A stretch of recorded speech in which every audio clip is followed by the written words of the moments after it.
Good day, good evening, welcome to DFA tonight. This is the pre-show. Good to have you on board. We'll just keep this running for another minute or so whilst everybody joins in. Enjoying the pre-show chat, a few conversation stoppers there. Very good. And thanks for spending some time with me tonight. I'm just going to put the pre-show monocle up. There you go. Hope everybody's well. It's pretty chilly here this evening in Sydney, and I'm interested to see that the weather's a bit chilly around the country, other than up in Queensland, where, of course, it's always lovely up there, so that's very good.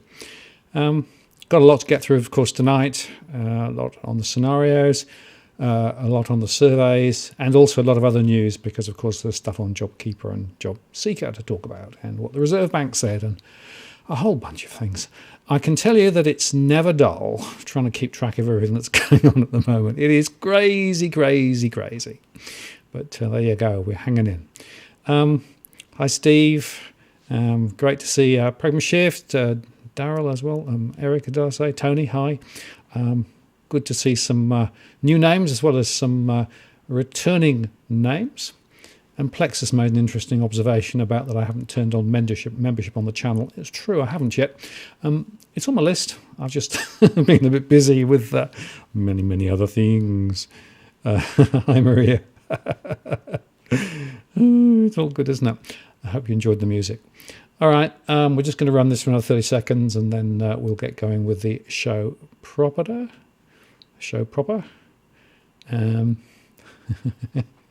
Plexus is on and doing his thing. Thanks, Plexus. I appreciate your help there. and greetings to many others who spend Tuesday evenings on the DFA channel. I really do appreciate your spending some time with me. Makes a big difference to me, and got a few things to get across tonight as well. Okay, so I'm going to turn the pre-show off. There we go. And I'm going to run the intro, and then we'll be back in a second with the formal show.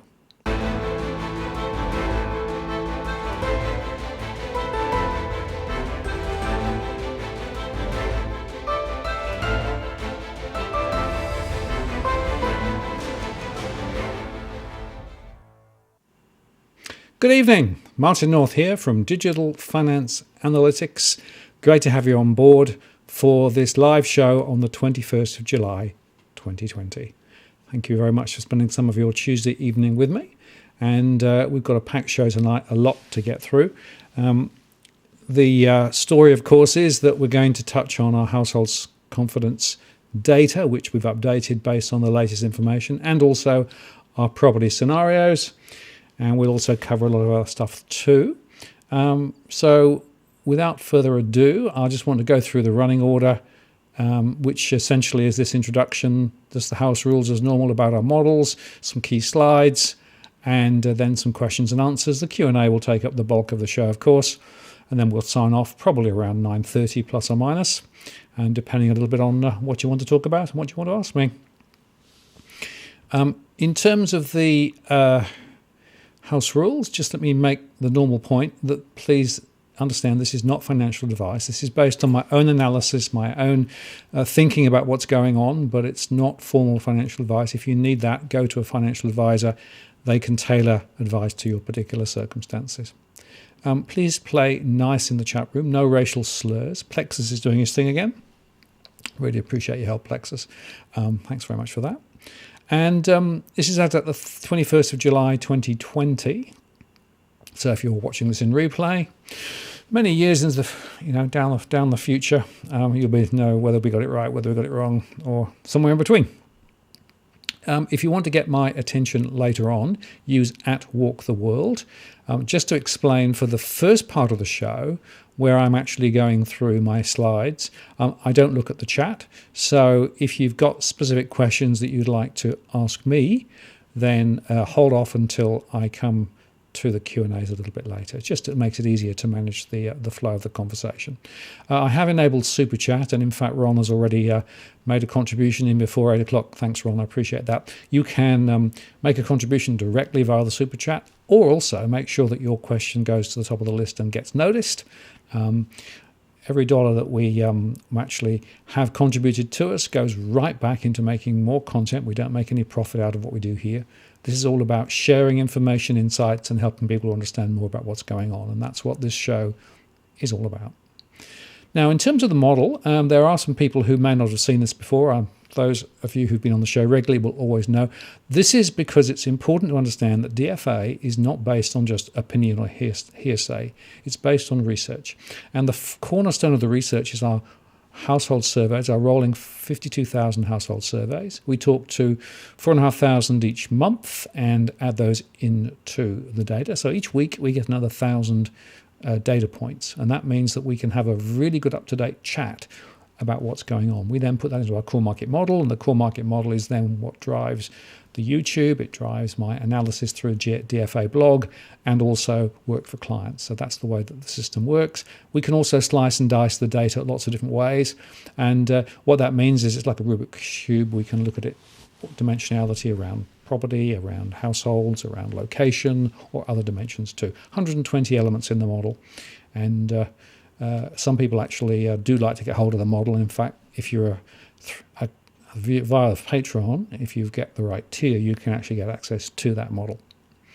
Now, in terms of the RBA minutes today, there wasn't a huge amount of new stuff, but basically they just said that household consumption had declined. Well, we sort of knew that, and they think it's going to decline further in June. I would agree with that from what I'm seeing in my data. I have to say that the information coming out from the Reserve Bank is a little bit out of date insofar that they're relaying minutes, which was before the Melbourne lockdown. So in a way, it's a bit behind the times, but nevertheless, it's quite interesting. Imports and exports are both lower. We've seen that in the trade numbers. I covered those a couple of weeks ago. And in fact, imports are differentially more depressed, which means that the trade numbers are being flattered at the moment, but that's because there's low activity here in Australia. Another thing about jobs, so about 835,000 people have lost their jobs over 2 months. The unemployment rate has risen. They said 7.1%, which is, of course, the ABS one, but Frydenberg to say said it's closer to 11.3%. And I think that's probably closer, and even that's probably understating the true situation. And it's also because a lot of people left employment in May and didn't actively search for work. As for employment total hours, also pretty much down, although they do say that it's closer to a 10% rather than 20% fall, and we'll see about that given the fact that we've now got lockdown down south. Housing prices declined somewhat, vacancy rates increased sharply in Melbourne and Sydney. The housing sector looks pretty dodgy at the moment. We'll touch on this a bit later. Funding costs of the Australian banks are very low, and that's, of course, partly because of the Reserve Bank's facilities and the fact that they've been manipulating the yield curve at the 0.25% out to 3 years. And they've basically concluded that they're happy with what they're doing and that the policy packages continue to work broadly as expected. So that may be good news. It may not be good news. It's difficult to say, really, but that's anyway what they said. Now, in terms of the Governor Lowe's speech today, it was quite interesting because he actually went into some detail on some quite important points. This speech that came out late this afternoon, first thing he said was that, the unemployment and hours worked, you can see it dropping off a cliff and then recovering a little. But this really just tells you how far below the trend we now currently are. And with what's happening in Melbourne, we would expect that to continue, I think, ahead. Also, look at this, the RBA bond purchases, pretty much no purchases since early May, and that's because they've been able to effectively control the yield curve without necessarily needing to do that. But this is quite interesting. He talked about using the central bank's balance sheet, and this was a conversation around MMT, essentially, because there's a lot of discussion in the country and in the media about MMT, and, should we be looking to try and facilitate fuller employment using effectively government money. And he's basically said no. The reality is there's no free lunch. You might do that, but there are quite a lot of risks attached. And he actually went on to say that the debt across all levels of government in Australia is relative to the size of our economy is quite low. It's quite lower than many other countries, and therefore it will remain so. And what that really says is, look, there is fiscal space. The government can do things, and therefore there is a significant limit on what the Reserve Bank is intending to do. So that basically puts a bit of a dampener on those who were expecting massive MMT to come out of the back of what's going on at the moment. I think that's quite interesting. Well, I found it so anyway. Now, in terms of JobKeeper, this is the data that came out in the report. So the Treasury report today basically included some quite interesting information, and essentially you can see there that the unemployed numbers dropped by 838,000. The hours worked dropped as well. The number of persons working 0 hours compared to February was up by over 306,000. The number of people working fewer hours was 863,000. The number of unemployed rose from 693 to 927. And the number of people not in the labour force rose by 726,000. Now, that last number is very significant because that, of course, is hidden in the unemployment numbers, which is why, in fact, the employment number is actually definitely higher than what is the official figure. Now, JobKeeper and JobKeeper has been extended and tapered. This came out today. It's worth saying that Frydenberg said it's a 100-year event with 2 million Australians losing their jobs and saw the hours reduced. Effectively, 11.3% unemployment is his estimate. Of course, if you count underemployment, then you're probably looking somewhere around 18%, which is huge. And this is something to understand. This is not going to get cured anytime soon. Generally, it takes years for unemployment to recover. And I don't think it'll be different this time. And all talk of a snapback and a V-shaped recovery has now dissipated. JobKeeper, has been paid out to around 960,000 businesses, and therefore on to about 3.5 million employees. And they've paid out at the moment about 30 billion. Remember that this was originally about 130 billion estimated. So they haven't paid out a huge proportion yet. They're going to pay out more. Just under half were female recipients, they said, and of course it's a flat payment. And they've now said the existing arrangement will end at the end of September. But it will be extended to the 28th of March, but it'll be reduced. And they're going to reduce it from 1,500 to 1,200 per fortnight. Or, and this is new, they basically said there are people who are part-time workers, and now they'll get under 20 hours, as at February 2020, and they're going to get $750. So you can see that what they're trying to do is to answer a criticism they had, which a lot of people who were working part-time previously got a whole load of additional money, and in fact quite a large number if you look at the report. So they're trying to sort of tailor it back to that. And then they said for the last quarter, for the quarter up to the end of March, it'll drop again to $1,000 per fortnight or $650 a fortnight. And they estimate the cost will be around 16 billion, making the total cost for JobKeeper around 86 million. And what they're basically saying is that 3.6 million employees will drop by at least 2 million between now and the end of March. That's what their estimation is showing them. And of course, the question then is, well, what happens to them? Are those people back in work, or are those people effectively on job seeker rather than job keeper? And that, I guess, is the big unknown question at the moment. There are some assumptions they've made, but also those assumptions are very high level and they've not been clearly articulated. They may be more articulated on Thursday, but we'll see. Now, in terms of the turnover test, so this is now very important. So the business will need to prove every quarter that they actually had either a 30% or a 50% drop in turnover, depending on their size and other factors. And they basically are assuming that 1.4 million workers in the December quarter and 1 million in the March quarter will be using it. So you can see how it's tapering away, both in terms of the value and the count. Seems a bit optimistic to me, but we'll see, I guess. Job seeker will also change, so it's going to be reduced in September from $1,100 to $800, and the revised job seeker program will allow recipients to earn a small amount, $300 per fortnight, before facing reduction payments. That's going to cost an additional $4 million, but there is going to be a mutual obligation now.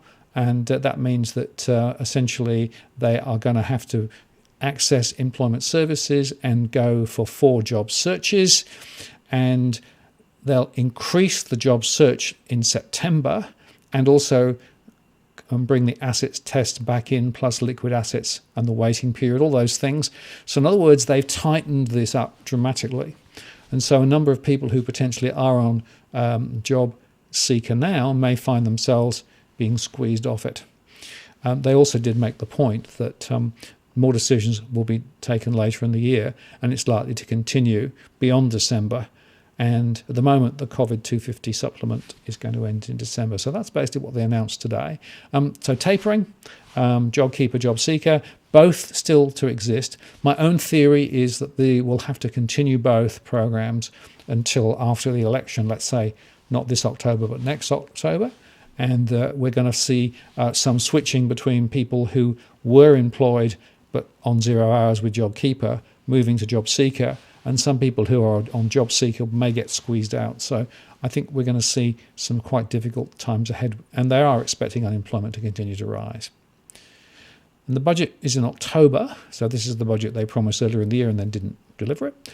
Thursday's just an economic statement, so I'm not sure how much detail we'll go into there, and of course I'll cover it and we'll discuss it on the channel. Now, in terms of SMEs, this is quite an important. This is from UBS. So that UBS has done some analysis, and I've done some analysis too using my SME surveys, and the SME sector is looking pretty compressed at the moment. On average, SME revenue fell 27% in the year to June. And that's potentially an estimating that they made of around $100 billion of stimulus is going to be removed. And what that could suggest that 48% of SMEs are likely to reduce employees if JobKeeper payments not extended. Well, they are going to be extended, but they're going to be tapered down. And, you know, This is going to have an impact on SMEs. So some SMEs will find it harder and harder probably to keep going, particularly if we get a wave 2 of the virus. And there's also an issue with regard to bank losses because, of course, the banks are quite reliant on the mortgages that SMEs have taken to support the financing they've got. So all of those things are in the mix. The UBS data, I think, is quite powerful. CoreLogic, by the way, is back. It was down yesterday. We got zero change yesterday, but it's back today. But you can see there that the home price data is down in each capital city day over day. And other than Adelaide, is now down over the quarter. And Melbourne down 3.18%. I can think that we will see more falls ahead. SQM made the point that the auction clearance rates were much lower than those officially published by Domain and CoreLogic. So that's Sydney at 48%, Melbourne at 31.5%.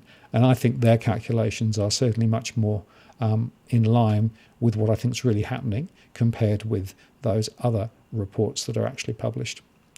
Now, in terms of one of the conversation points I've had quite often is, yeah, but this is all very high level. Give me some examples. So I'm going to do that today. And shout out to Cookie Boy, who's been looking at some of these data points. And in fact, in this show and next week, we're going to go this into more detail. But here's a worked example of a property. This is actually in Seven Hills in New South Wales, which is for sale.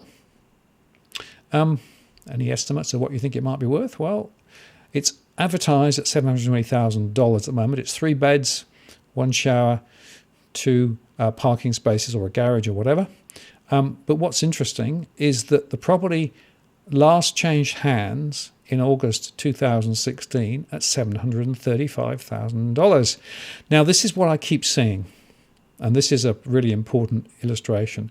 We are seeing areas where even the asking prices are significantly lower than the last sold price from a few years ago. And if you think about August 2016, since then, most prices in Sydney would have expected to have gone up, right? But in fact, here, no, not going up. And I think that's very important to understand. So when you look at granular data, you see very different things from the top-level summaries and top-level indices. And Edwin and I, next week at this time, will be live talking about this in more detail. So mark your diaries for the 28th. Edwin will be back on with me. And we've got his audio fixed, I think, now, so it should be a lot easier to listen to. But we're going to go through some more examples because I think this is a really powerful way of getting at what's really going on. Now, here's another example.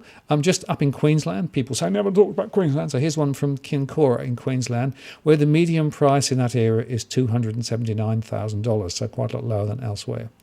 And this is one that came across my desk today, a mortgagee house in Kincora.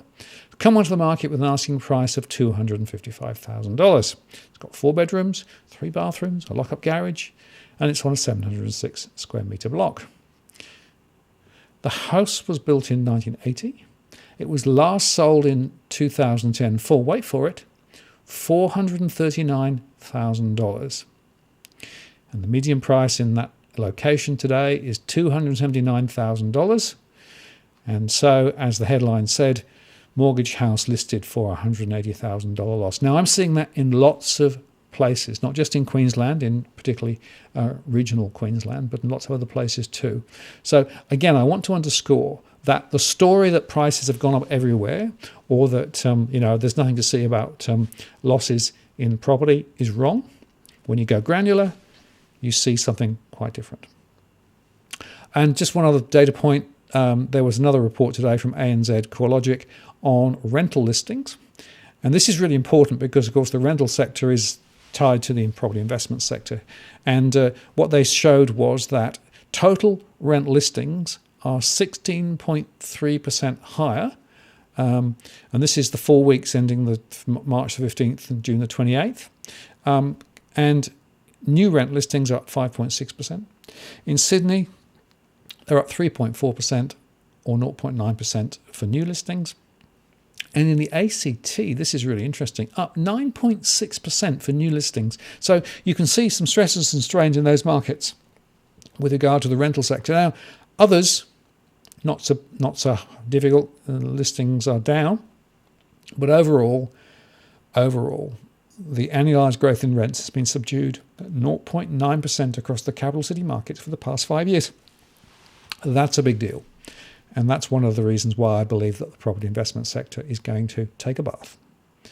Now, the Roy Morgan confidence data was out and down, declined by 1% today, and they basically said that it's to do with Melbourne's lockdown and Sydney's rising case numbers, probably is. Not as bad, of course, as the drop in mid-March, which is what you'd expect, but it's still a bit of a worry. And they said, though, that current finances have actually risen since May, despite an overall confidence down being 8%. So that's interesting. Not sure what to make of that. But the point there is that consumer confidence is definitely relatively weak. And mortgage stress, I showed you this slide last time. I haven't updated it, but 39.1%. I can tell you that the latest data that I'm seeing at the moment, which I'll report in 2 weeks' time, is even higher. But what I am going to do is focus on the Household Financial Confidence Index. So this is another part of my survey where we ask people about where they are today compared with a year ago on a number of different dimensions. And so the overall index is actually down. It's down at 76.9. And you can see there that it's actually dropped. So relative to what we had a significant drop, and then we had a bit of a bounce back, and now it's dropped again. And of course, that drop is directly correlated with what's happening with the virus in both Victoria and New South Wales. But what's interesting is when you start drilling into it. So here's the, So one of the really interesting things here is the confidence by our wealth segment. So in fact, those who are called free affluents without mortgages, with property, with stocks and shares, have done a little better. So they've seen the stock markets rise. So they're feeling a little confident, but they're below the hundreds, which means they're still below where they were long-term average. But those with a mortgage and those renting both are seeing falls in their overall financial confidence. Now, this is confidence relating to their financial affairs, income, costs, net worth, savings, all of those things. We can also look at it in terms of the states, and there you can see there's some quite different movements. Some of the smaller states, like Western Australia, South Australia, and even Queensland to an extent, are not looking so bad. They've moved up slightly, but New South Wales and specifically Victoria have dropped significantly. So this shows me that the latest round of virus is definitely having an impact. Also, if you look at it by property segment, you can see here that property investors, if you go back to 2016, they were on top of the world. They were above the average, feeling very confident about their property investments, and it's been sliding ever since, and it's now really rock bottom. Never seen it as low as that ever, and that's because we've got rental compression, we've got issues with financing, and a bunch of other things. And of course, with property prices falling, there's no capital growth as well, so that's a big deal. And also those with property owners occupied is not too bad. It's still low, but it's not dropping. But the property inactive households are also down a little bit, and that's a combination of the rental stress and the difficulties of making rental payments. Now, if you look at it across the age groups, you also see there's quite interesting things going on. So the younger groups, so the 30 to 40s and 20 to 30s, have seen the most significant fall, whereas those in the next couple of age brackets a little less so, and those at 60 plus down a little. So basically we're seeing the lump in the middle, and that's because there's less mortgages in that sector. They've got more assets behind them, they've got more stocks and shares and other things. So that's one of the reasons why we're seeing. But look, it's still way down. Remember that 100 is the neutral setting. 100 is where we should expect to see if everything is fine, and we're way below that. Now, if you look into the individual elements, job security, you can see how that jumped up. So effectively less secure, just below 70, down a little now. So there's a little bit of good news there, but from a very low base. And very few people feeling more secure, just a slight uptick, and about the same. If you look at income pressures, you'll see that, again, incomes have fallen for 65% of households. It's gone up again, and that's a combination of jobs being squeezed, hours being squeezed, people out of work, all those things. And very, very few have actually seen any tangible rise in incomes. And I think that's quite significant. And some are saying, well, it's little change, about 30%. But this is the big one. And that, of course, flows directly on to paying the mortgage and other things. Then if you look at the cost of living, you can see there that the cost of living have risen dramatically. It's been a steady rise all the way back from 2015 onwards, and it's still rising. So the costs, the CPI doesn't actually represent anything like reality for most people. And with the income compression that we've spoken about, it doesn't surprise me that the costs are the problem as well. Debt remains an issue, so there's a big spike in terms of those feeling less comfortable. It went up dramatically once COVID hit. It's come back just a little, but it's still, very high. More than 60% of households saying, those with debt, that they're really worried about the debt that they've got, very high compared with previously. And as a result, those feeling more comfortable, quite low, about 5%. Those about the same, sitting around 30%. So this is a big deal, particularly if those are mortgages, and particularly if those mortgages are relating to investment properties. Savings also are under pressure, and that's a combination. You can see there the less comfortable orange one there, just below 60%. And that's a combination of savings where on deposit the returns are very low. There was a bit of an issue with dividend payments. Of course, the stock markets themselves are up quite a lot, but dividends are way down, and some banks aren't paying dividends, and that's actually hitting quite a few people and will hit a few people ahead. So they're worried about that. And what it means is that people are tapping into their savings to make ends meet, and of course that can't go on forever. Net worth, therefore, if you put it all together, so income, expenditure, asset values, all those things, has your net worth increased or decreased? The answer is that for more than 65% of households, it's now lower than it was 12 months ago, compared to under 20% who are saying it's about the same, and it's higher. And there's really very little hope, I think, that that's going to improve anytime too, because I think the property prices will continue to drift a little lower. I think the stock markets, which of course were up dramatically, in fact, over today, and it's been up over a little in the last few weeks, to the point where it's probably significantly overvalued. Obviously, the announcement about the Oxford trials were, seen as a real positive, but remember, there's a long time between phase 1 trials and treatments coming through to into the field, as it were. So I'm not as bullish as some on that. So the markets, I think, are overvalued, and we'll be talking about that again in some future shows. Now, in terms of the scenarios, and just to remind everybody, this is driven off the core market model. So this is a set of mathematical relationships based on all the information that I've got. So it isn't me just sort of dropping a number in a computer. It's actually driven off the back of the algorithms that I use. So, and it's different scenarios, because scenarios help you to understand a bit about what's going on. It doesn't say this, it's not a prediction. It's not saying it's going to be like this. It's going to say, here is a range of things that could happen. What's the relative weighting based on what my model is saying? And it's really watching the change over time, and it's looking at the relative distribution between different scenarios.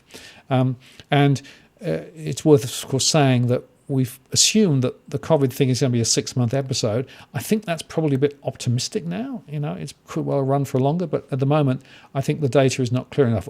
Once we know whether, in fact, Victoria comes out of lockdown in 4 or 5 weeks, or whether it actually has to go further, and whether New South Wales gets locked down again, those are the open questions. So it could definitely make the scenarios worse ahead. Anyway, if we start with the RBA baseline, so this is what I think the RBA is thinking. So basically, they're thinking that over the next couple of years, we're going to see unemployment around 7% probably. Might be a little bit lower than that, but that's what I think they're probably thinking. And there's a probability, a 5% probability, that there could be a very small rise in house prices, maybe 5% up or 5% down. But I've now given that a 5% probability. Remember, a couple of shows ago, we were at 20%. So you can see how that's really come down in recent analysis. In terms of the best case, so this is what I think people would hope for, if they were really honest about it. Very low rates, higher unemployment, higher mortgage stress, and small drops in home prices. A number of the economists are talking about those sorts of ranges, 5 to 15%. I give that a 20% rating, so no change. But I'm now veering more towards what I call the longer term crunch, where again we have very low rates, so I think the Reserve Bank is likely to take rates a bit lower from where they are. Unemployment will stay higher. Mortgage stress will be significantly higher than it is at the moment, 42%. The losses will start ticking up, and home prices could be down 15 to down 30%. And I think that's a reasonably realistic set of scenarios. I now give that a 45% chance. So that has now become, if you like, my central scenario.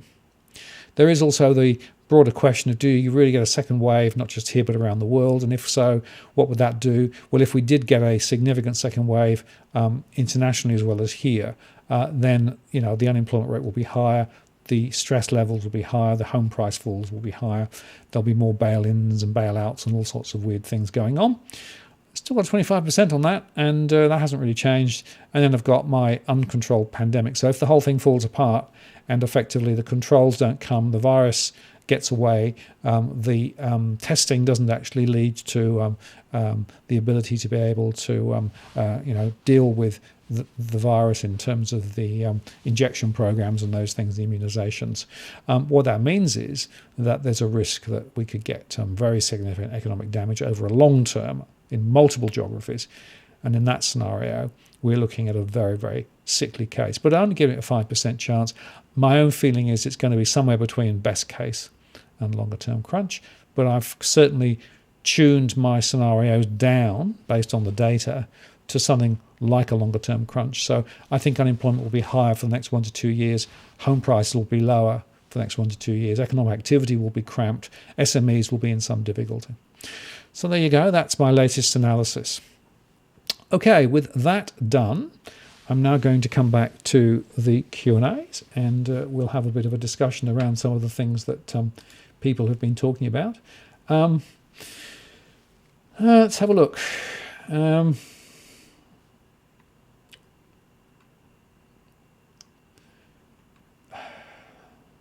Just looking down the list. There's interesting sidebars. Now, there was a question that was asked a couple of times, and I'm just going to answer that question right up front because it's quite an interesting and important question. And it's a question relating to the issue of bank protection. And one of the interesting questions was, what about foreign banks? Are they actually protected under the financial claims scheme? And the answer is it rather depends on which bank you're talking about. This is actually the page from APRA that lists the authorised deposit-taking institutions covered under the financial claims scheme. And of course, the financial claims scheme protects account holders of ADIs in one or more accounts up to a total of $250,000 per relationship. What I mean by that is if you actually have St George and Westpac accounts, it's counted as one relationship because it's one banking license. Here is the list. It's quite a long list. I'm not going to read them all out, but you can go and have a look yourself. But you can see there that there are, Arab Bank Australia, AMP Bank, so some of the smaller ones as well as the big ones. Some of the overseas organisations who have a banking licence here in Australia are covered. So Citigroup is covered under the scheme. People like Cuscal, the Defence Bank, Gateway Bank, the old building society, they're all there. A lot of building societies, credit unions are. ING Bank, of course, which is a foreign outpost of a European bank, and quite a few others there as well. So if they're on this list, and of course this list is updated from time to time, then your institution is definitely protected. I'd also make the point that Jim Bank Limited is on the list there. So that's just another one to make a note of. The point though is, if your financial institution is not on this list, then you need to ask them a few important questions, because it's important, I think, to make sure that you have protection where it's available. The 250k, of course, has to be activated by the government, so it's a theoretical guarantee. But that's how you find out whether there are banks who are protected or not. APRA does have all that information on their website. And if you type in the financial claims scheme or APRA financial claims scheme, you'll go straight to this list, and they ask a whole bunch of questions as well. Different banking licenses, are your deposits checked? There's actually a tool there that you can use as well. So hope that helps to answer that particular question. Okay. Now this was one comment that came up from Hot Dog. I can't see the government honouring the 250k guarantee in the current climate. Well, it's very interesting you should say that, because of course the real question is they've got to activate it. Now, and the original scheme was designed for a scenario where there will be one bank that might get into difficulty, and that bank could then be, in an orderly fashion, basically managed through and could be dealt with. That was what was very much the idea. The question becomes, if you have multiple banks essentially falling over at the same time, then what do you do? And of course, we don't know. We don't know what the government would do. APRA is the custodian of the scheme, but the government has to actually trigger the 250k. So it's a nascent scheme until it's triggered, right? That's the key point. And remember that this is a gone situation. In other words, the 250k guarantee scheme does not exist until a bank has failed. And here I just want to join the dots between that and bail-in. As you know, we've been focusing on bail-in quite recently because of the Senate inquiry on the proposed amendment to specifically exclude deposits from being bailed in. And the thing to understand is that bail-in is to do with saving a bank before it falls over. The deposit insurance scheme only comes into play when the bank has fallen over. So you could argue that in some scenarios it might actually be better for the government and APRA to encourage a bank to bail in, say, deposits, compared with allowing the bank to fail and triggering the 250k guarantee scheme. Now, who knows? What the government is saying, the Treasury is saying, APRA is saying, there is no intent, there's no way that deposits can be bailed in. So they're saying that that amendment is not required. But if you drill into it in sort of close detail, you realise that they've got a whole bunch of different elements of multiple laws all put together to try and actually deal with the scenario that we're talking about. And the view I have, and others have who've looked at this in detail, is that there are potentially ways of keeping it loosey-goosey deliberately. So, like John Hudson, people like that actually say, pass this law, it will solve the problem. That tells you that there's definitely ambiguity, and a lot of the submissions, of course, said it's ambiguous. So there's a couple of weeks. So if you have not picked up the phone and spoken to your MP and just reminded them that they should pay attention to this amendment in the Senate and the Senate inquiry around bail-in, it's worth doing it. There's plenty of material on the DFA site and on Interests of the People, the other channel that I'm involved with, as well as over on the Citizens Party. So there's plenty of information. It's worth exploring. And, my view is make a fuss, because this is an opportunity to get the deposit issue taken off the table. And just to be really, really clear, if you believe that this is all conspiracy and it'll never happen, just go over and look at the Reserve Bank of New Zealand and type in Open Bank Resolution. And there, in New Zealand, you can see quite clearly an articulation of precisely how deposit bail-in works. It's live and kicking in New Zealand. It's there and available. And that, of course, is not just the only place. It's in other countries too, because it's part of a G20 agenda. It's part of a financial stability board agenda. Here in Australia, it's loosey-goosey, woolly, but that's the story about that. Okay, what else have we got? I should also say, by the way, if anybody wants a postcode, I do have the postcode database up tonight as well. That's going to set the hairs running, I suspect. Okay. Just looking down the list to see what else we've got. Okay, interesting. Good question. How do I capture all the data in my surveys? Is there a company? Yes, I use a third-party company. I'm not going to tell you who it is, because we have a mutual NDA, because they do research on their own behalf, And they also do research for a bunch of other financial institutions and banks. And they don't necessarily want their reputation anchored to my reputation, because I'm a little bit more negative with regards to what I'm seeing than they would perhaps be in their own service. But they do the calls. It's a phone-based survey, and they have an obligation to present to me 1,000 data points each week. It comes in normally on a Tuesday. I put it in the model, update the model, and we go on from there.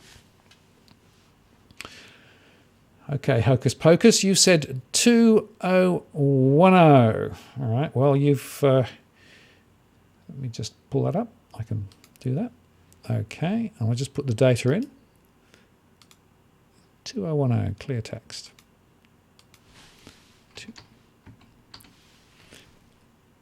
Okay.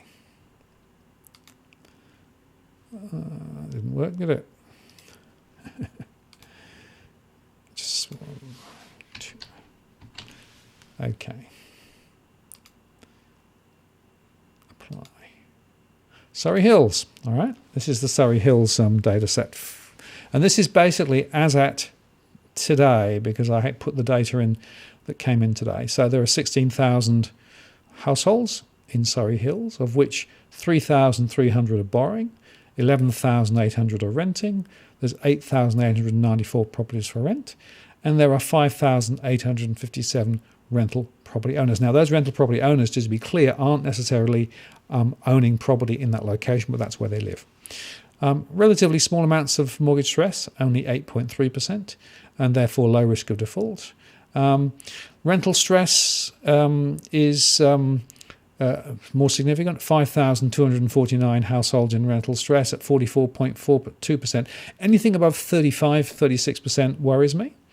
But this is quite interesting. Stressed investors. So of that 5,000, there are 3,946 property investors who are stressed investors. In other words, they've got issues with cash flow, issues with trying to sell property, issues with vacant properties.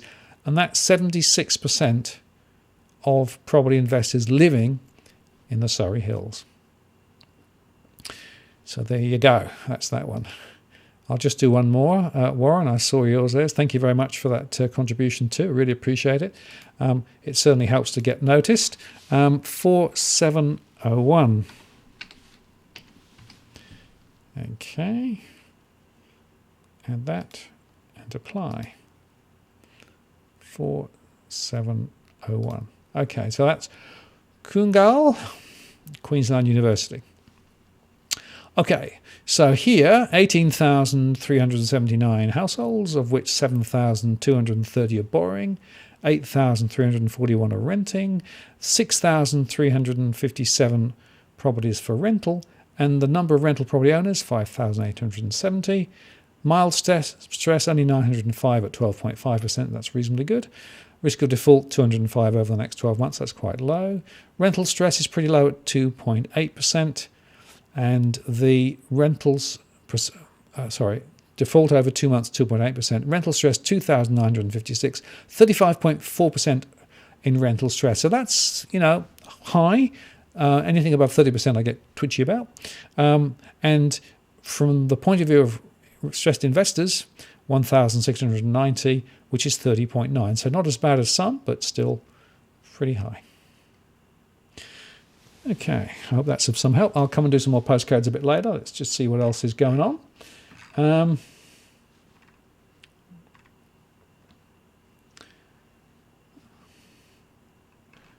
Just looking down through the list of comments.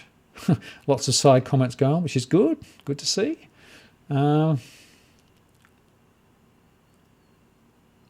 an interesting one from Dylan. People who think property prices are going to drop 20% really remind me of people who thought Bitcoin would go to 100k a couple of years back. Discuss. Yeah. Well, the thing to understand about property is that we are over-leveraged. All of our debt-to-income ratios and debt-to-GP ratios are off the scale. We've got more of the banking system leveraged into property than pretty much any other country. We've got government, of course, who supports the property sector through their, the home builder program and everything else to try and keep that thing. Because everyone's worried that if prices start to fall, then there's a cascading effect on the bank's capital. There's a cascading effect on household wealth. So there is a lot of wish to try and support the economy because it's so big. But, we've built ourselves into this corner. And I keep saying to people, if you just keep doing the same again, in other words, putting more stimulus into the property sector and trying to keep it up again, you're just going to create a bigger problem later. We have to find a way of getting out of this hole because it is unsustainable. There is no bigger debt bubble anywhere that I know relating to property anywhere around the world. And we know that debt bubbles ultimately do burst. It's a question of whether it's a slow burst or a long burst, but unfortunately debt can only sort of support a certain proportion, and we're way over that. If you look at the debt to income ratios, it's very interesting that the Bank of Queensland has now said that they're actually going to throttle back their debt to income ratios to 6 times. 6 times, right? So there are some banks still lending 7, 8 times income. And in the current environment, you've got to ask yourself, is that sensible? In fact, under the hood, most of the lenders have started to throttle back. But they are, of course, also now offering interest-only periods to some borrowers to try and help them get through. And in some cases, they're offering a restructuring of the loans to be able to actually make the loan a bit longer and those sorts of things. But of course, if unemployment is really going to be as high as we think it will be, then over the next few months, the banks are going to have hard conversations with people about their loans and their obligations. And that's why I'm expecting to see more properties coming onto the market later in the year. Okay, what else have we got? Let's have a quick look up here. Plenty of comments coming in. I just need to try and... yeah. I agree, Mel G. 67% of personal wealth here in property, second only to China. Absolutely crazy. Yes, and look what's happening in China. So there, did you see more banks have been nationalised quite recently? And they've reduced the capital requirements for banks to try and allow them to continue. Property prices have actually gone up in China quite recently after the COVID, and the fact that I've just pushed another button. Let me come back to that one. So I'm just saying that the China situation is an example of what can happen. But yeah, we've got huge issues here. Laura says, how long will it take for the decrease in Social Security to impact the property market? It's a very interesting question because these things tend to take quite a long time. It doesn't sort of all happen overnight, right? If you look at the US, all of the things that happened post the global financial crisis took 2 or 3 years to really work through. So property prices started to slide a little and then started to fall in more severe terms. Over there, they also had much higher levels of unemployment. There were some changes made at that time too. So you've got to be thinking 2 to 3 years for all this all to work through. Now, some of those changes for Social Security will probably happen more quickly than that. I think there will be people who have been surviving on Job Seeker who may find that the drops now that are coming will actually tip them over the edge. I certainly see that in my data points. That's one of the reasons why mortgage stress is going to continue to rise, I think. But it's going to be a slow grind rather than actually something to be fixed.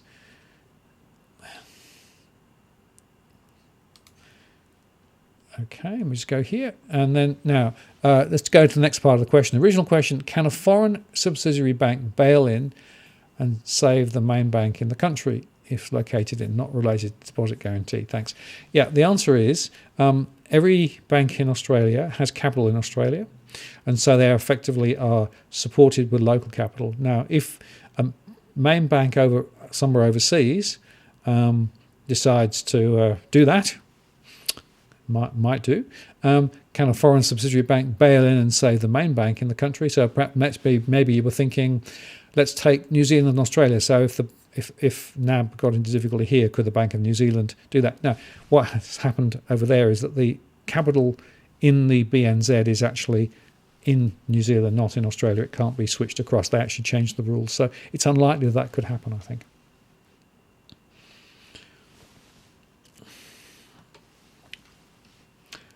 Okay, can I put another postcode up? Yeah, let's do this one. There you go. Katrina. 5352. I still haven't learned all the postcodes off by heart. I should by now, really, shouldn't I? But 5352, add, apply. Okay, right. Let's put that one up. Let's get rid of that so you can see it. Okay, so this is places like Bethany, Rome Flat. So inner rural South Australia. So it's a rural area, a small number of households, 2,389, 901 borrowing, 883 renting, 665 properties for rent, 539 property owners, and 37.5% in mortgage stress, 21 risking default over the next year. Defaults in 12 months, 2.3%. Rental stress, 177, 20%, so that's pretty low. And property investors with difficulty, 6.5%. So the real issue here is the mortgage stress one, which is 37.5%. That's below the national average of 39 at the moment.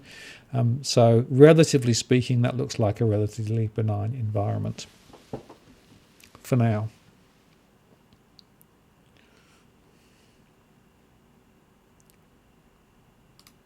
Bit of debate about that. 75% figure for China did come from Harry Dent. He keeps talking about it.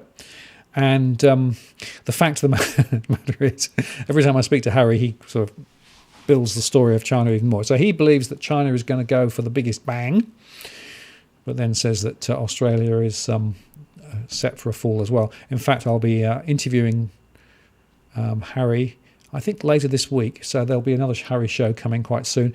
Be interesting to get his latest take on the markets, because of course the markets have gone up dramatically, but he always said they would go up and then would come down again. So let's see about that. Dee, I appreciate your contribution there. Thank you so much. Matt, appreciate that contribution too. Thank you very much. A couple of beers for you and Anne's. I've learned a lot from you guys. Good to hear that. We are trying to sort of share our knowledge and perspective, not just peddling a particular line, but actually genuinely trying to engage and raise awareness. So that's good. Dimentra, thanks for that as well. And I appreciate all those contributions. Sarah, thank you very much. 2061, let's do that now.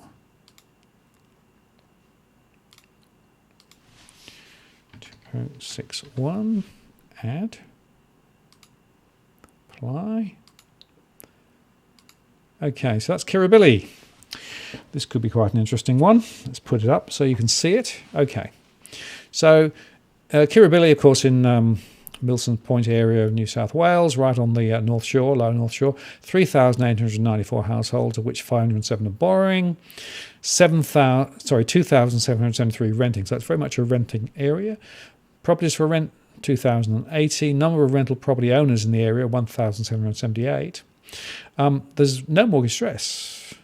Very little risk of default, but small.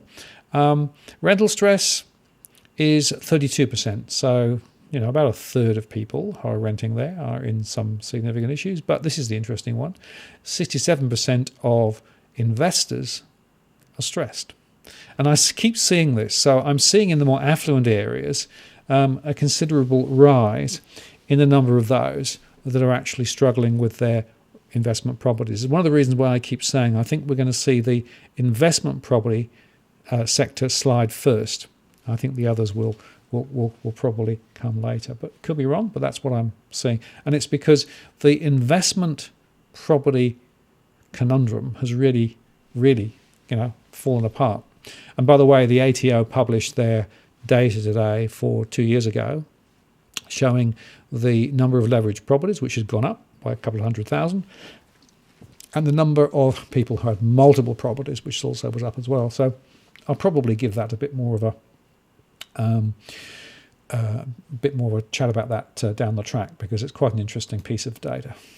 Trouble is, there's so much data around about it. D says, for those sitting in cash, when would be a good time to put it to work, and how and where? What options do you have? Love your show and appreciate all you do for the people. Thanks, D. I appreciate that. Look, this is really tricky, right? I guess there's two questions you need to ask yourself. The first question is, The first question is, do you want to try and preserve or create additional value from the money you got, right? Because your strategy is going to be quite different. My own strategy has been to recognise that there are lots of uncertainties at the moment, and so I'm more about preserving what I've got rather than actually trying to find areas of growth at the moment, because I think that cash preservation in particular is probably most significant. So my own view is that it's worth just being liquid and staying liquid at the moment, because there are so many variables. We don't know how long COVID is going to run for. We don't know how serious it's going to be. We don't know what the unemployment rate is going to be. We think that unemployment is sufficiently high to put more households in difficulty, which is going to have a triggering effect on the property sector. I doubt that the government will be able to support property. So if you were thinking of buying property, it's probably worth buying later rather than now, so that you can actually perhaps get better value. So I think stay liquid. Now, there are people who say, no, go gold. Put it in gold, because at least you've got something tangible. The trouble is with gold, the price is manipulated, and it might go up, might go down, who knows. You've still got to convert it back if you want to use it later. And there are some issues of cost of carry and all those sorts of things. So gold and silver, some people really swear by it. I personally don't. And of course others say, no, put in Bitcoin, you'll probably go up. Well, might go up, might go down, it's speculative. So at the moment, my own view is I'd just simply, stay around liquid. If you've got more cash than 250k, spread it across multiple banks, so you've got the guarantee. But that's how I'm thinking about it at the moment.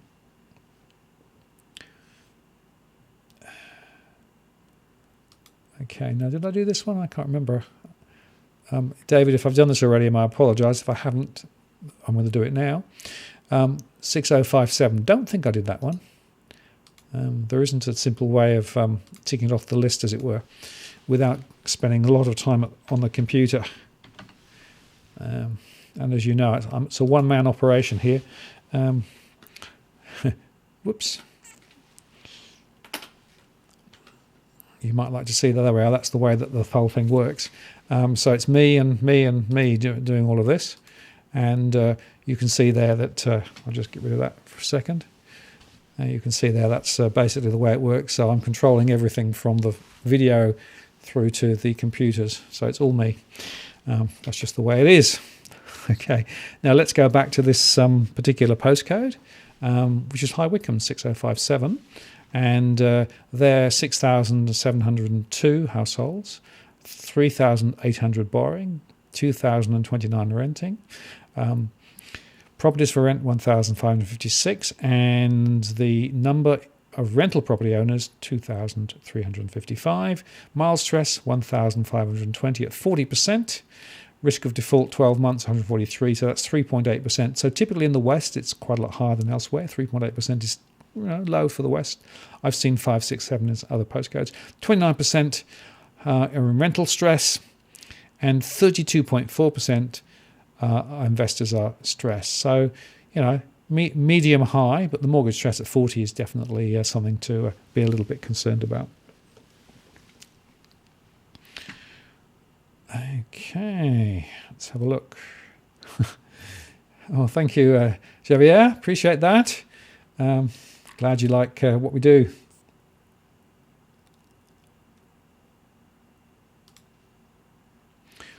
Bit of an observation here from Cookie Boys having a conversation. Net interest margins getting crunched at Bendigo. Their revised dividend is still way too high, and their CET1 ratio isn't pretty. Yeah, some of the regionals are really being scrunched at the moment.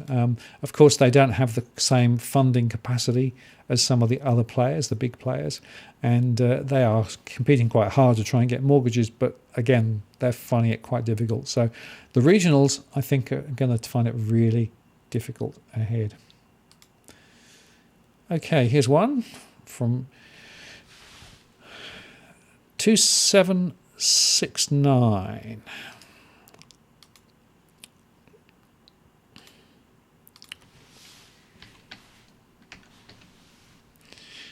Did I think I said? I will say it again. This information is right up to date, because basically it's including information I received today. So this is the latest. Oh, Oh, no, it's not. What happened there? Sorry, 2769, right? Yeah. 2769. Add it. If I don't press the right button in the right sequence, I basically get a whole load. Pretty much. What? Pretty much all postcodes.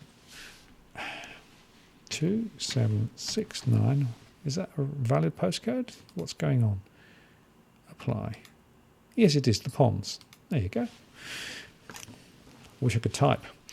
Okay, this is the ponds in urban New South Wales, urban fringe, 2769, 3,498 households, 2,934 borrowing, 962 renting, mild stress 1,778. So that's, wait for it, 83.5%. Seeing that in a lot of the outer suburban areas. Very high levels of mortgage stress. Risk of default, 59 at 2%. Rental stress is also very high at 55.5%.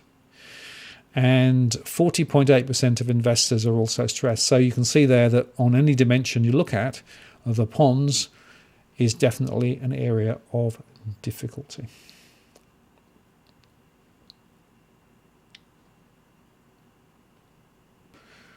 All right, let me just go down the list here.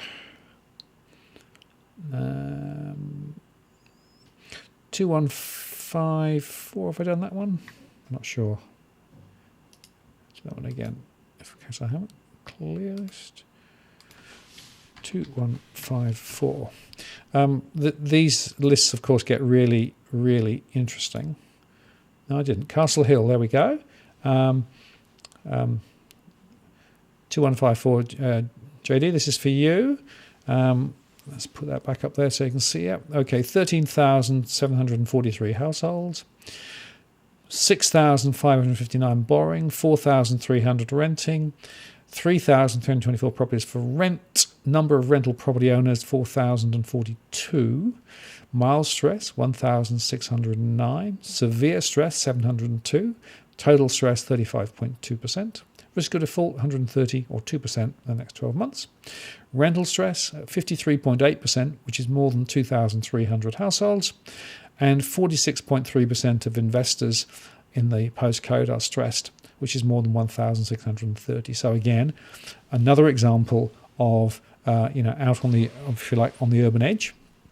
Same sort of profile. Okay, Simon says 3104. Let's do that one. Just putting it in now. 3104. 3104. Apply. Okay, 3104, Baldwin North. There you go. 7,598 households, 2,854 borrowing, 2,329 renting, 1,790 properties for rent. Number of rental property owners, 2,553. Mild stress, 571. Severe stress, 539. 38.9% in mortgage stress. And of course, mortgage stress is on a cash flow basis, so money in, money out. That's how we measure it. Risk of default, 103 or 3.6% over 12 months. Rental stress, 582 at 25%. And investor stress at 30.9% at 719. So a little less than some, but still looking a little bit wobbly. Okay, now David, thank you for that. 3182 St Kilda.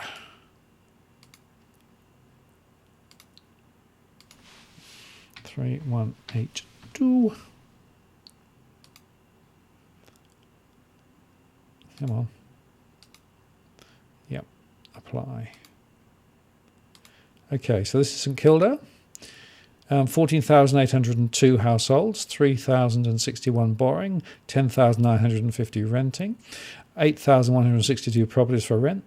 There are 6,000 property rental owners in the area, 139 in mild stress, 263 severe stress, so that's 13.1%. So that's pretty low. Risk of default, pretty low too, 4.3%. So it's, a bit higher than some, but that's a relatively low number. Rental stress, that's where it counts. 5,600, 51.1%. So a lot of people in St Kilda in rented accommodation are having issues. And then you've got 67.2% of investors living in the area who've got issues. So you can assume that some of those are going to be in some financial difficulty ahead. Okay.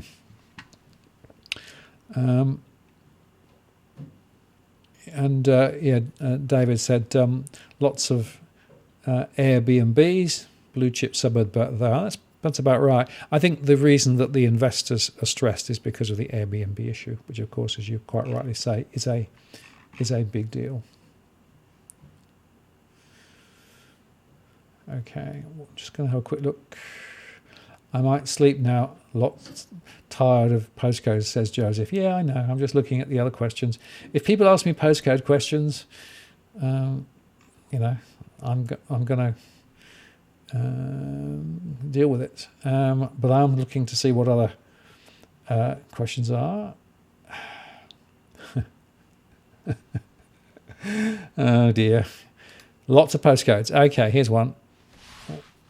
3029. Clear list. 3029. I'm happy to answer other questions too if people have other things they'd like to talk about. I found this quite hypnotic, really, with the postcodes. Let's get rid of that. There you go. 3029. So this is Hops Crossing. I've been watching this.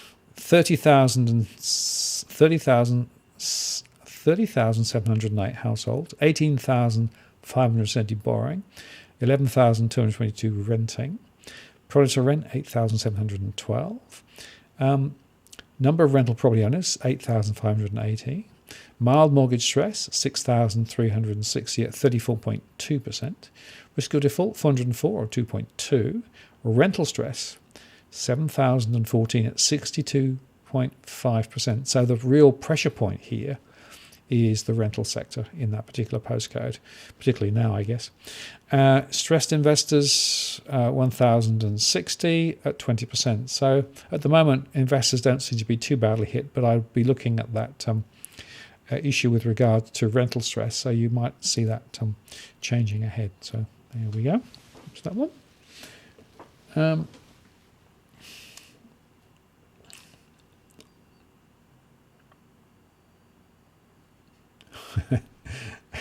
Yeah, Nicola says, I'll screenshot and read later, no need to talk it through. You can quickly bring it up. Yeah, there are some people who are actually only able to listen to what I say because they're actually visually impaired. So I do try to make sure that they actually can also get it too.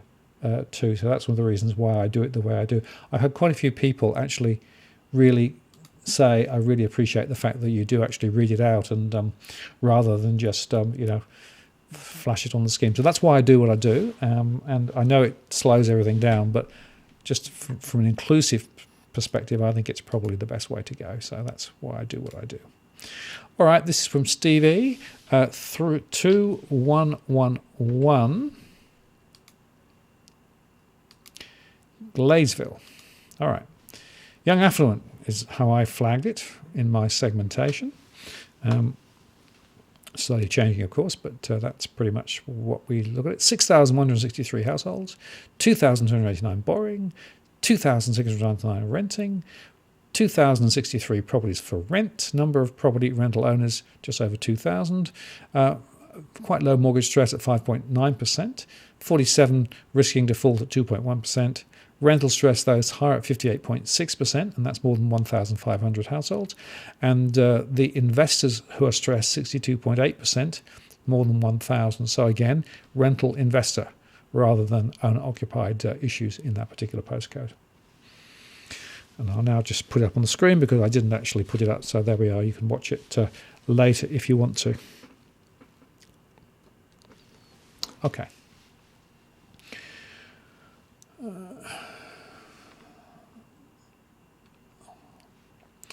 All right.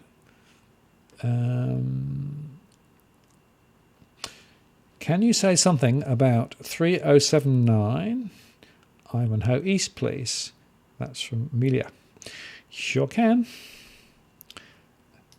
Let's see what I can find in the database. Clear list. 3079. Okay. Apply. Okay. Here we go. 6,786 households, of which 2,452 are borrowing, 2,671 are renting. There are just over 2,000 properties for rent. Number of rental property owners, 1,341. Mild stress, 1,635, which translates to 66.7%. So this is a outer suburban stressed postcode area. 54 risking default 12 months at 2.2%. Rental stress is 24.1% at 647. And the investor stress is only 16.3%. So this is a mortgage stress. And I see this again and again. So in some of the outer suburban areas, it's mortgage stress itself, where people have got mortgages which are quite big relative to incomes. And as a result of that, the repayments are an issue. And of course, now they're struggling with the repayments. Okay, Mike says... thanks for that contribution to Mike as well. North Curl 2099. Edit. Clear list. 2099. And that one. And then apply it. Yay, it worked. Okay. Here we go. 2099 DY. 16,649 households, of which 6,348 are borrowing, 7,925 are renting, 5,946 properties for rent, number of rental property owners 5,492, mild stress 719, severe stress, this is a real problem, 1,132, overall 29.2%, but that severe stress number, that's very high. Risk of default 12 months 185 or 2.9%. Rental stress 4,696 at 59.3, so again that's high. And property investors 60.3%. So if I put that together, there's a bit of mortgage stress, but it's the rental sector and it's the property investors in that particular postcode who I think are probably having the difficulties. There we go. All right, hope that's sorted that one out. Okay. Yeah.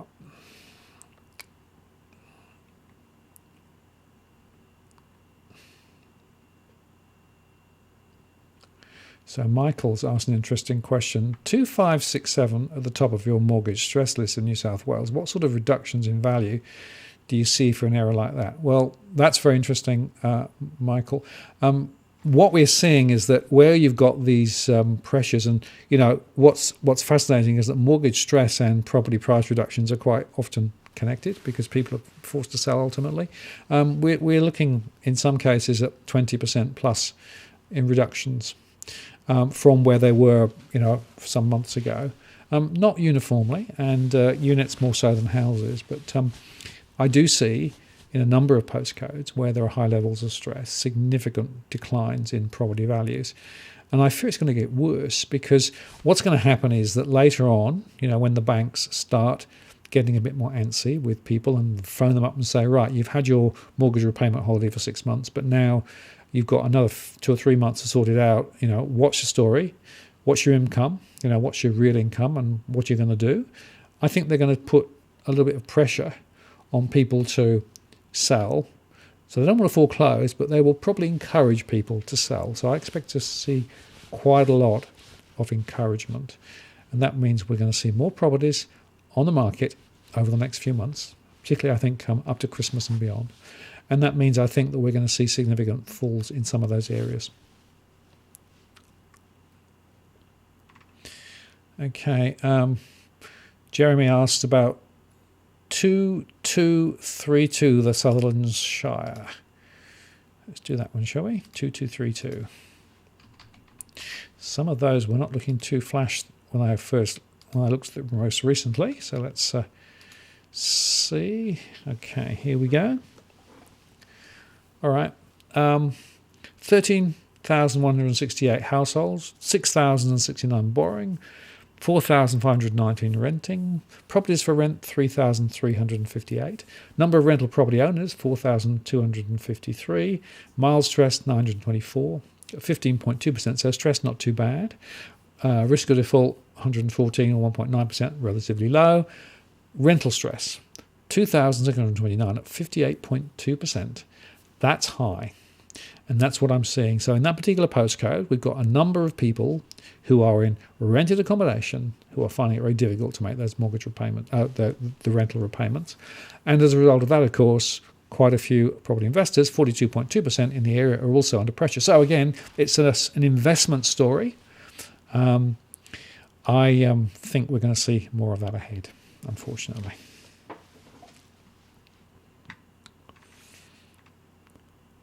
Michael says, I like the review of specific properties. How long can banks survive with so many mortgage deferrals?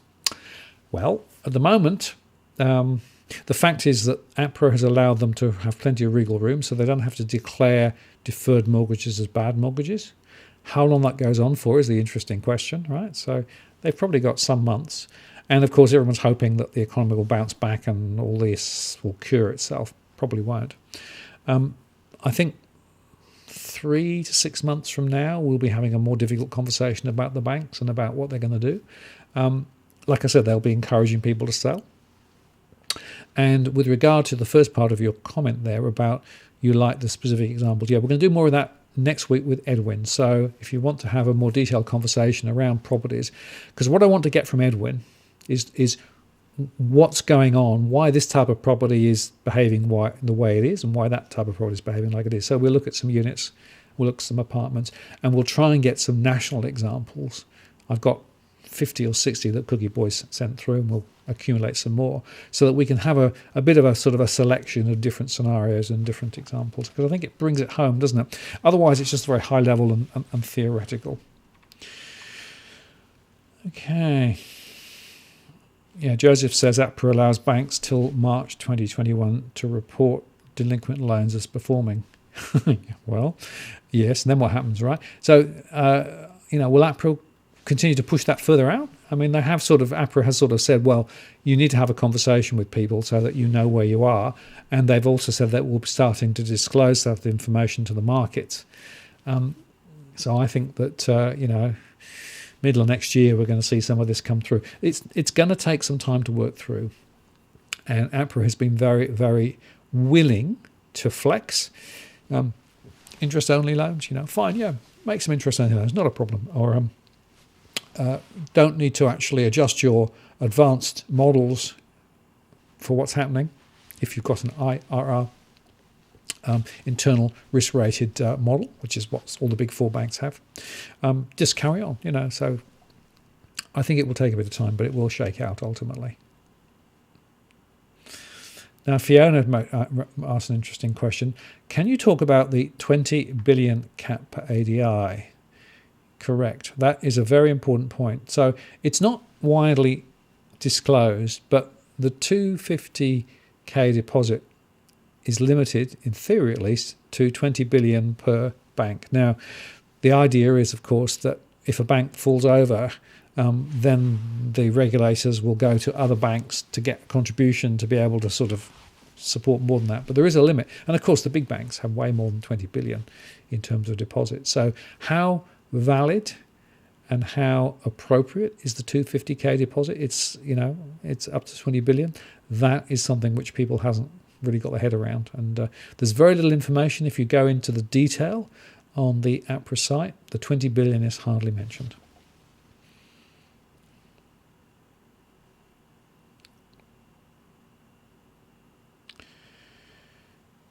Okay, what else have we got to look at? I've got plenty of other postcode questions. I'm just going to go up to the top and just have a look, see what else we've got. We're running 9:20. Gosh, it's gone quickly. Okay. This is a lovely question from Nellie T. Any insight on the risk and return principle, given that there is probably, it's not been a riskier time since the Great Wars, yet interest return are incredibly small. System is broken? It is. It is. And the system is broken fundamentally because the system is being propped up by central banks. There was some statistics that came out today that showed that there's been a 44% increase in central banks' balance sheets in the last year or so.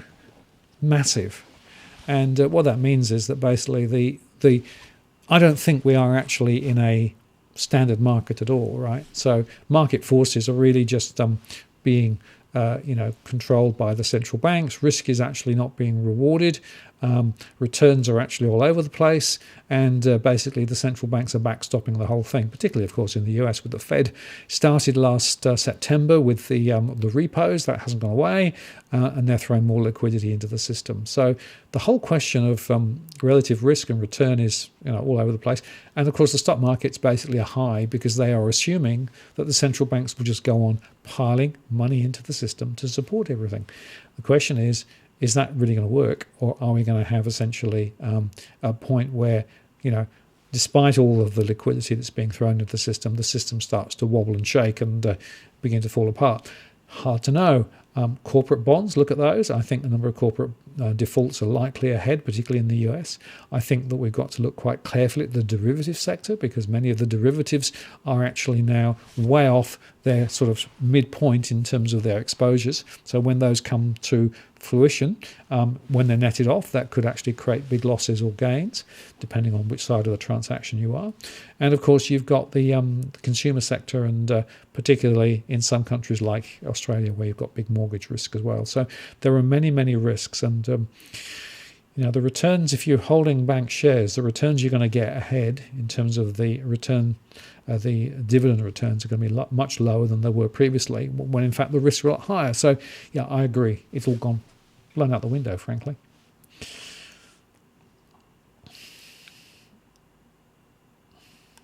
Okay, what else have we got? Oh, George.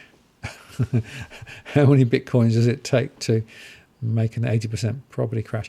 That is a completely impossible question because nobody knows the value of property. Nobody knows the value of Bitcoin. So how can you put one against the other? What I can say is that I still think Bitcoin is ever more speculative than property, but property is also very speculative too at the moment. So, yeah. Okay, here's another one. I'll do this one. 3802. 3802. Thanks for that. Edit. Clear list. 3802. Okay, add that. Apply. Okay. This is Endeavour Hills. Get rid of that as well. So you can see it. There we go. Endeavour Hills. 8,558 households, 4,484 borrowing, 2,389 renting, 1,786 properties for rent, a number of rental property owners, 3,153, mild mortgage stress, 3,488, which translates to 77.8%. High, very high. Urban fringe, of course, so what you'd expect.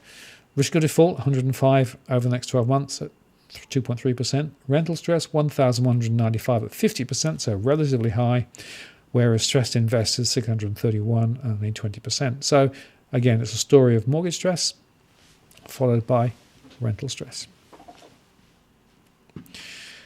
Okay, here's one from Mabmo. I don't know how you pronounce that. 2261. Thank you for the contribution as well, by the way. Appreciate that. So the old super chat works, doesn't it? 2261. Let's add that in and apply it. I don't know. Batu Bay. Where's that? That's the entrance. Oh, okay. So that's the where the mid-north coast, won't it? Yeah. Mid-North Coast is one that I'm particularly interested in terms of what's going on. There's a lot of pressure up there. 24,491 households, 8,747 borrowing, 11,317 renting, 8,676 properties for rent, and mild mortgage stress 3,318 at 37.9%. Risk of default 265 at 3%. Rental stress 6,397 at 56.5%, so rental stress higher than mortgage stress, and 42.4% of investors are stressed, 2,996. So there you go. More on the rental side again. And I'm seeing quite a lot of pressure up on the Central Coast. Mortgage stress is quite high in a number of areas, and we've also got significant rental stress there because some of the financial pressures that we're seeing are quite severe. Of course, some of the tourism that would normally come through there has not, and that's definitely created an issue. W, thank you for that. Okay. Well, what I'm going to do now is I'm going to break off from my postcodes. I'm just going to go through the rest of my presentation, which will take about 3 or 4 minutes, but I will stay on after the 9:30 and do a few more postcodes because I know that people are quite keen on that. But anyway, let's go back to, go back to the right picture. We'll get on better, won't we? Okay, that's the one I want. Okay, so let's just go back to here. So just in terms of closing out this, if you want more information about what we do, go to the DFA blog. You can sign up there and get alerts for all the things that we research. digitalfinanceanalytics.com/blog. You can also support our work via Patreon. And if you're interested in getting the data, you can now subscribe for $50 a month plus GST and get the complete stress series each month. So that includes mortgage stress, rental stress, and investor stress for every postcode in my database. So that's a new service that we started a couple of months ago. It's been very popular. So that might be something you're interested in. And also, you can get my full data set for a month, which is a mere $500 plus GST, which some people have also gone to. But there are other levels too. So look at the Patreon program. The point about Patreon is it allows me to have a base of subscribers that actually supports us in an ongoing fashion. And that's really, really helpful at the moment because, this takes time, effort, and money. And in fact, every dollar we get from any of our support programs goes all back into the channel. You can also make one-off donations via PayPal, and that is used by some people. So that's an alternative, and that is also appreciated too. And you can even do Bitcoin if you really want. Not many have, but it's there. I should say on a merch basis, I've got this design which I created some time ago. I'll probably do some others later, but it is available, and you can actually go on the YouTube channel and you can see the merch there, or you can go direct to Teespring. But there's mugs and there's shirts and bits and pieces, all with the DFA logo on. The mugs, they're not cheap because it's all done in the US and you've got the exchange rate there. But a few people have regarded the DFA mug as a very prestigious thing to own. So, if you're interested, you can grab that. And again, it all comes to help support the channel. Now, in terms of top hits, just a few things. The discussion I had with Salvadori Babones on India, in other words, after China, what next, has been a roaring success. So go have a look at that if you've not seen it. Very interesting discussion because basically the conclusion is China was a one-off. There isn't another China out there. So and our trade relationships and our economy is too reliant on China, but there isn't an alternative. So that's a problem. Also, with John Adams, I went into detail with regards to the bail-in and the fact that APRA has been trying to stop the media covering bail-in. That show is worth watching because we go beyond bail-in and we talk more broadly about the philosophical structures that exist in the country and how it is that media, regulators, politicians are all basically steered away from talking some of the critical issues that we should be talking about. There's also a show with Robbie Barwick where we discuss the issue of lobbying for the bail-in change. So that's the, including deposits. That show tells you all about what to do and how to do it. 2 weeks more before the Senate is meant to deliberate on this. So it's worth picking up the phone or sending an email talking to your MP, and all the instructions there are on that video. I've also continued my series with CanStar's Steve Mickenbecker. Steve's really good because he's got a very good wide knowledge of all the different products that CanStar actually surveys and presents data on. And this one was on superannuation, and there are so many people who've got significant issues in super, so it's worth watching that. And then also, I spoke to Des a couple of weeks ago on innovation. This is actually an electric company over in Western Australia trying to actually innovate in the context of very difficult times. And we're going to do more innovation. I've got some other plans there. So that's there's just a few that have been very popular this month. Now, in terms of next show, 28th, next week, Edwin will be on, and we'll be going through specifically some case studies on property values, so why they're up, why they're down, and those sorts of things, as well as a broader conversation with Edwin about property and what the trends are. Edwin actually holds the record for the largest number of concurrent viewers on a live stream on DFA, so we're going to try and break that next week. So mark your diaries there. The link for that show will go up in the next couple of days, and I'll be forward running it over the next little while, just cross promoting it, so be aware of that. And I think that's it, really. So with that, I'm now going to come back to the postcodes, and I'll do a few more postcodes, just to say that if I don't get to your postcode tonight, and you still would like an answer to a postcode, you can contact me via the DFA blog. And if you send your postcode via the contact app on the DFA blog, I will turn around and send you back maybe a day or two. It takes a little time because I get quite a few requests. But if there is that way of getting an individual postcode. I can do a 2 or 3. More than that, it's hard to do. If you get value from the postcode stuff, do consider making a contribution, perhaps via PayPal or something, to help defray the costs. But I'm happy to do that. Okay, now this is an interesting one from Julian. Thank you for that, Julian. Haven't seen a property change hands in 3128. I don't know what 3128 is. Let's have a look, shall we? 3128. You can tell quite a lot from the data. So that's Box Hill South, which is on the outer suburbs of Victoria, right? There you go. 3128, yep. So households 8,726, 2,557 borrowing, 4,913 renting. So renting is the thing there. 3,716 renting properties, 2,909 rental property owners, 27.2% mortgage stress, 2.7% in terms of default over 12 months, and 31% in rental stress at 1,535, and 44% of property investors in the area in difficulty.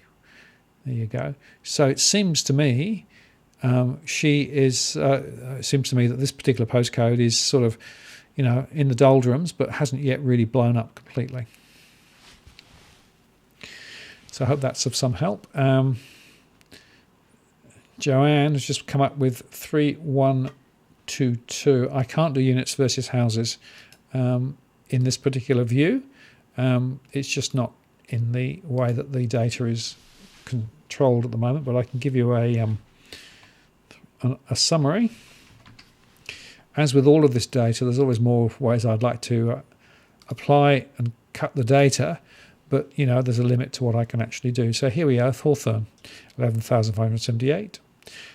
That's the number of households. 2,808 borrowing, 7,079 renting, a lot of renters, 5,421 for rent, and number of rental property owners, 2,994, 59.9% in mortgage stress, so big number there. A lot of people with significant issues. 107 risking default at 3.8% over 12 months. Rental stress, 3,882 at 54.8%, so a significant number of people in rental stress. And boy, oh boy, we're getting the full Monty here, 1,781, 63.8% of investors. So basically, whether you're a mortgage holder, whether you are actually investing, or whether you're actually paying rent, you can see that the pressure is significant right the way across the board. And you're quite right in saying it's a wealthier suburb. It is, but of course people have bigger mortgages because that tends to be the case when that's a more wealthy suburb because property prices are higher. So my expectation is that Hawthorn prices look like they're going to slide. All right, so there we go. I could quite happily spend another hour going through, but I'm not going to because I'm running out of smoke. So I just want to say thank you very much indeed for your time this evening. Oh, there's another one. I will do that one because somebody's actually put some money in the tin. Thank you very much, Emmeline. 3194. I'll just do that one now. 3194.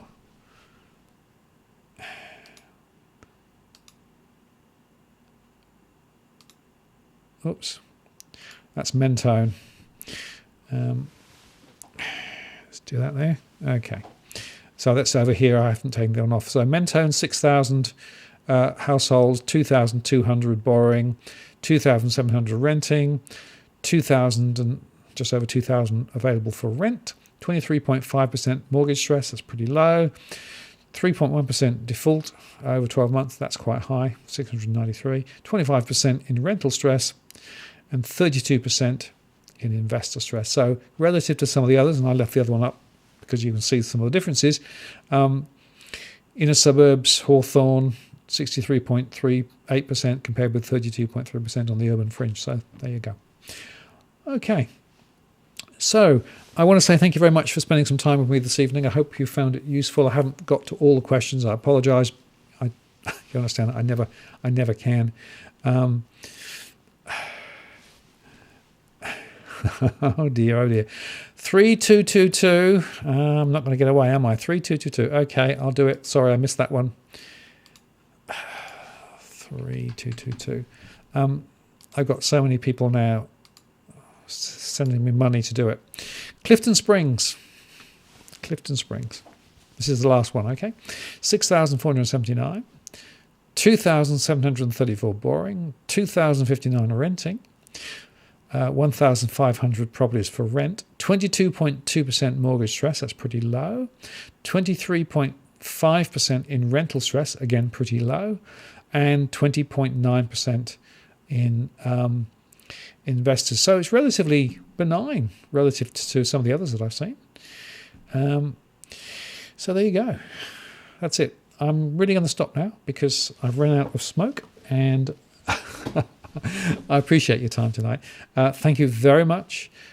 Should I also make the point that after Edwin, the week after that, it'll be me talking about the latest month data. So I'll get a monthly data. The date after that is one for your diary because I have a great debate between Robbie Barwick and Salvatore Babones relating to China.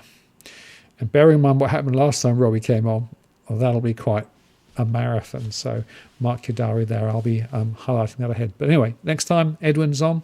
Thank you for your time tonight. Keep safe. Take care. Wear a mask. And I do thank you for spending some time with me this evening. It's Martin North from Digital Finance Analytics signing off. We'll see you next time.